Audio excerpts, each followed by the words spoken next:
My name is Gracie Flores, and I'm doing the Kansas City flood of 1951. The flood was caused by warm, moist tropical air flowing into Kansas from the Gulf of Mexico and a frontal system in north and east central areas. I chose to interview my grandma. Grandma, introduce yourself. Hi, Gracie. My name is Jean Hodler Jensby. I was nearly 11 years old at the time of the Great Flood of 1951.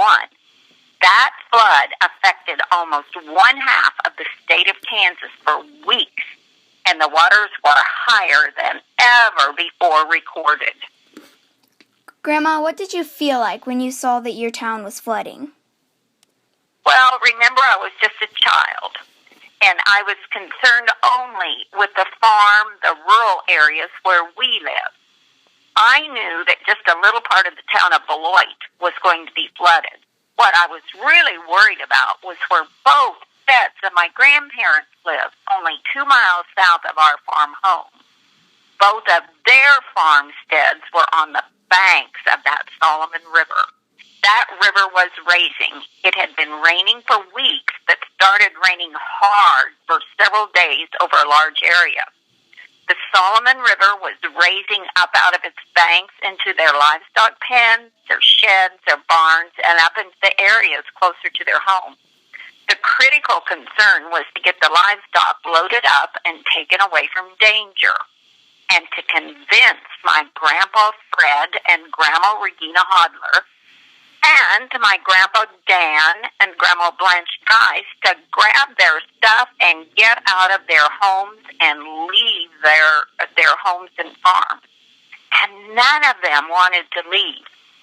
I did not know it then, but if Grandpa and Grandma Geist had stayed in their house, they likely would have died there, since 36 inches of water came into their house. Where were you when the flood occurred? Do you want to know how I felt, Gracie? I want to tell you how I felt. Can I do that? Yes. Okay, I was scared. Really scared. I can remember that. When my mom and my 2 sisters, my brother, and me were at a farm neighbor's house, watching toward the river, and we could barely see my dad and another neighbor in a little old rowboat trying to lift Grandpa Fred Hodler's sheep up out of the floodwater and into that little old rowboat. They were able to save only maybe 5 or 6. The other 45 ewes drowned. I was afraid that my dad would drown as it was very dangerous in that water.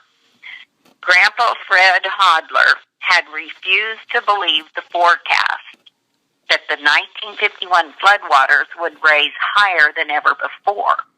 He would not move his sheep out while he could. Where were you when the flood occurred? Well, I was living with my mom and dad, my sister Marianne, 12, my brother John, 3 years old, and my sister Barbara was just a baby, at our little farm home 2 miles north of the Solomon River. Our little creek up by our barn had flooded, but my dad always moved his sheep out of those pens and up higher when heavy rain was forecast, so they were safe. It was hard for us to drive out and to get away from there because all the roads were dirt roads and it was terribly muddy. But we were still not in danger from the high water closer to the Solomon River. How long did it take both your parents to recover from the disaster? Okay. I'm going to tell you a little bit before I tell you that because this will explain my answer. Okay. What I saw was, I still remember how horrible it was, and that's been a long time ago. When it was not raining, our parents drove us to a big hill 1 mile south of our farm, and we could look down to where my Geist grandparents' home was, even though it was a mile away. Everything was covered with floodwater. And we knew almost from the bottom of that hill on down toward the river. Everything was covered with floodwater. And we knew it was bad at their place, even though we could not actually see their farm home 1 mile away from that big hill.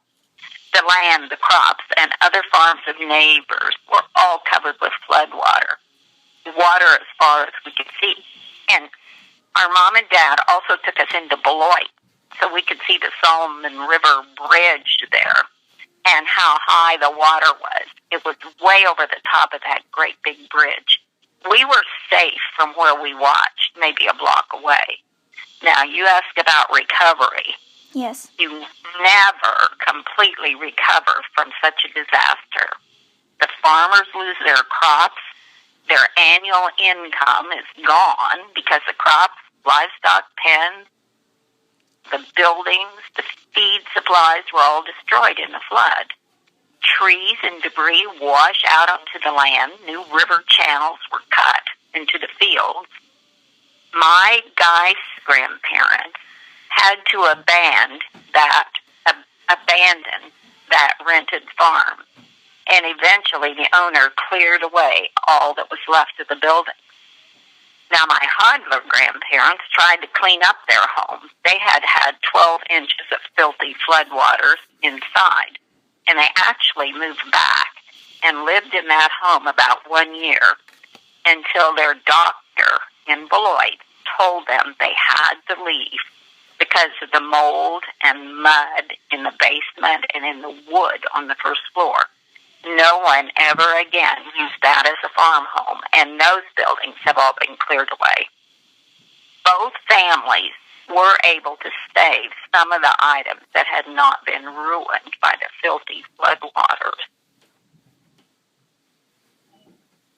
And a little bit more on that, it is my belief that my uncle bought the little house for Grandpa and Grandma Geis in Beloit when they moved into it. It was that same uncle, my Uncle Dexter and Aunt Margaret, who came from Denver, Colorado, and helped dig Grandpa and Grandma's stuff out of the mud and filth. Helped them clean and save some of the stuff that had not been destroyed there on the riverbank farm, and helped them move it into the little house in Beloit. Now, my Hodler grandparents eventually had to move into a little rented apartment in Beloit. It was my dad and mom who helped them move there, and that was a year after the flood. And it was my dad and mom who helped them clean up when they insisted on moving back into that flooded home in July after the 1951 June flood. But no one had ever replaced that moldy, muddy wood, the walls, the basement, it was never cleaned out.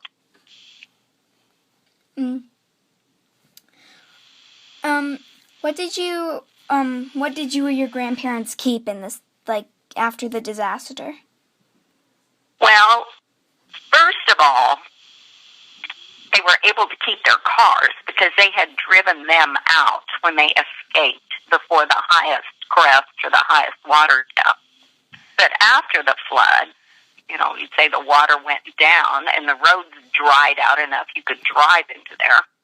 My grandparents, both sets of them, looked for photographs, for framed pictures, for precious family heirlooms, for farm tools that had not been ruined, for kitchen utensils and cooking pans and dishes. And they also looked for any fabric, such as clothing and blankets that could be washed and the flood smell gotten out. But I remember that was almost impossible to get those clothes clean enough so they didn't smell like that flood, the dirty, dirty water. They looked for records, such as baptismal, marriage records, death certificates. They looked for any bills, any bank records, just anything that was not ruined and would connect them to their lives before the Great Flood of 1951. What did you learn from this disaster? Well, I learned, and it was a good lesson for me, as young as I was. I learned that if you live in an area where there can be floods, like hurricane areas, Louisiana, Mississippi, Florida, the Carolinas, where if you live along rivers and lakes, eventually there's going to be a disastrous flood. Now, back in 1951, the time of the Great Flood in Kansas, there was no insurance. The government did not come and tell you what to do. It didn't come and give you money. You yourself were responsible for your own choices. You yourself had to figure out how to get yourself out of your mess. And guess what, Gracie? What? I do not remember anyone anywhere feeling sorry for themselves. They just focused on how to try to recover and move on with their lives, and not sit and wait for the government to come in saying that the government would rescue you. It was a much better time as people took responsibility for their own lives. Families helped each other, neighbors helped each other, except in 1951, your close neighbors and thousands of people across Kansas also suffered the same losses. You pretty much had to work yourselves out of that bad situation. You had to take responsibility for your own choices